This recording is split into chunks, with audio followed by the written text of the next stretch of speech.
வாழ்க வையகம், வாழ்க வளமுடன். அனைவருக்கும் வணக்கம். டியர் ஃப்ரெண்ட்ஸ், இன்றைக்கி நம்மளுடைய ஃபார்மசி இன்ஃபர்மேஷனில் நம்ம டிஸ்கஸ் பண்ணுற டாபிக் என்ன அப்படின்னா, நம்மளுடைய பிஃபார்ம் லேட்டரல் என்ட்ரி டிகிரி கோர்ஸில் சர்வீஸ் கேண்டிடேட்ஸ் அப்படிங்கிறத பற்றி ஒரு சின்ன அவுட்லைன் பார்க்கலாம்.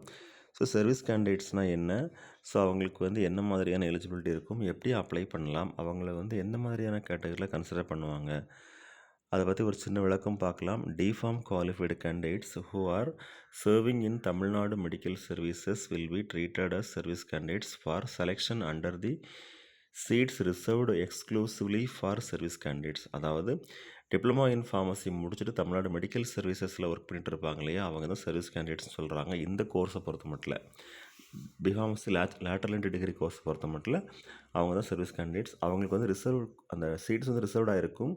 எக்ஸ்க்ளூசிவ்லி ஃபார் சர்வீஸ் கேண்டிடேட்ஸ்க்குன்னு சொல்லிட்டு சீட்ஸ் ரிசர்வ் ஆகிருக்கும்.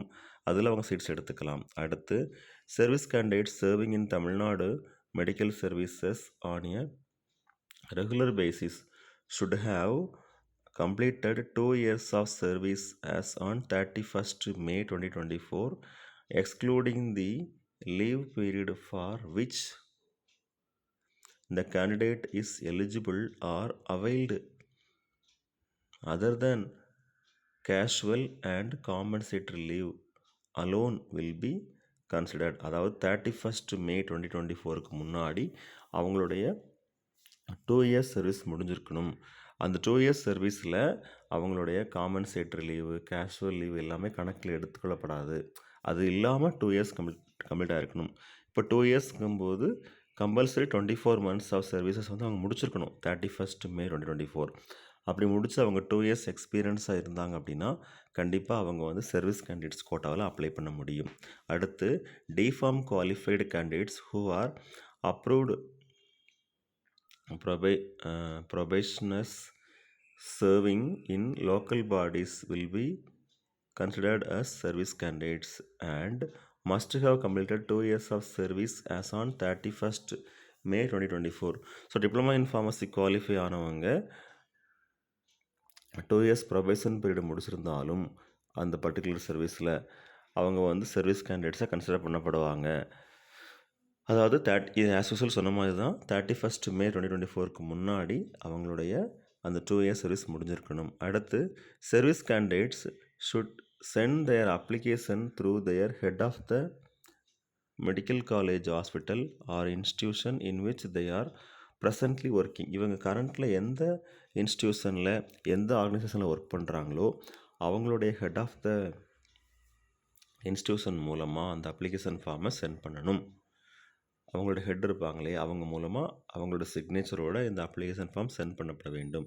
அடுத்து service candidates taking allotment in self financing colleges will not be paid salary and they have to avail leave for which they are eligible for the period of study on their own after obtaining prior permission from their head of the department concern. அதாவது service candidates self financing college எடுக்கக்கூடிய பட்சத்தில் அவங்களுக்கு salary இருக்காது. If they're taking seats in government medical colleges salary will be issued. அவங்களுக்கு government medical காலேஜஸில் service கேண்டிடேட்ஸாக படித்தாங்க அப்படின்னா கண்டிப்பாக சேலரியோட படிக்க முடியும். இது அவங்க செல்ஃப் ஃபைனான்சிங் காலேஜஸில் எடுத்தாங்கன்னா அவங்களுக்கு சேலரி இருக்காது. அவங்க லீவ் எடுத்துகிட்டு ஓன் ரிஸ்கில் படிக்கிற மாதிரி இருக்கும். Candidates who are serving purely under temporary category in Tamil Nadu Medical Services will be considered as non-service candidates. இப்போது தமிழ்நாடு மெடிக்கல் சர்வீசஸில் டெம்பரரியாக ஒர்க் பண்ணுறவங்க நான் சர்வீஸ் கேண்டிடேட்ஸ் தான் இருப்பாங்க. அவங்கள சர்வீஸ் கேண்டிடேட்ஸாக எடுத்துக்க மாட்டாங்க. ஸோ இதுதான் சர்வீஸ் கேண்டிடேட்ஸை பற்றின ஒரு சின்ன எக்ஸ்ப்ளனேஷன். டிஃபார்ம் முடித்து தமிழ்நாடு மெடிக்கல் சர்வீஸில் ஒர்க் பண்ணிகிட்டு இருக்கணும். 2 இயர்ஸ் எக்ஸ்பீரியன்ஸ் முடிஞ்சிருக்கணும். அதே மாதிரி அவங்க ப்ரொபேஷன் பீரியடு கம்ப்ளீட் பண்ணியிருக்கணும். 2 இயர்ஸ் சர்வீஸ் முடிச்சிருக்கணும். அதில் அவங்களோட லீவ் எதுவுமே கணக்கில் எடுத்துக்கொள்ள மாட்டாங்க. அதே மாதிரி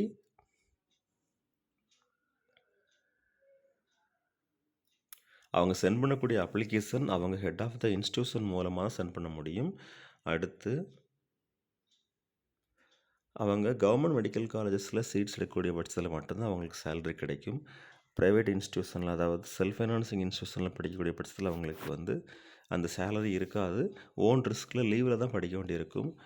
அடுத்து டெம்பரரி கேட்டகரியில் ஒர்க் பண்ணக்கூடிய தமிழ்நாடு மெடிக்கல் சர்வீசஸில் வரக்கூடிய கேண்டிடேட்ஸ் எல்லாமே நான் சர்வீஸ் கேண்டிடேட்ஸ் தான். ஓகே ஃப்ரெண்ட்ஸ், இதுதான் சர்வீஸ் கேண்டிடேட்ஸை பற்றின ஒரு சின்ன அவுட்லைன். நம்ம ஏற்கனவே இதை பற்றி வீடியோஸ் அப்லோட் பண்ணியிருப்போம், நீங்கள் அதை பார்த்து தெரிஞ்சுக்கலாம். அது மட்டும் இல்லாமல் சர்வீஸ் கேண்டிடேட்ஸ்னு சொல்லி செப்பரேட்டாக ஒரு டாக்குமெண்ட் இருக்கும். அதை ஃபில் பண்ணி உங்களோட அப்ளிகேஷன் ஃபார்மில் ஃபில் பண்ணும்போது சர்வீஸ் ஆர் நான் சர்வீஸ்னு கேட்டிருப்பாங்க. அதில் சர்வீஸில் போய்ட்டு கிளிக் பண்ணிவிட்டு அந்த டாக்குமெண்ட் அப்லோட் பண்ணுற மாதிரி இருக்கும். Okay friends, thank you very much. Best wishes for all success. வாழ்க வையகம், வாழ்க வளமுடன். நன்றி.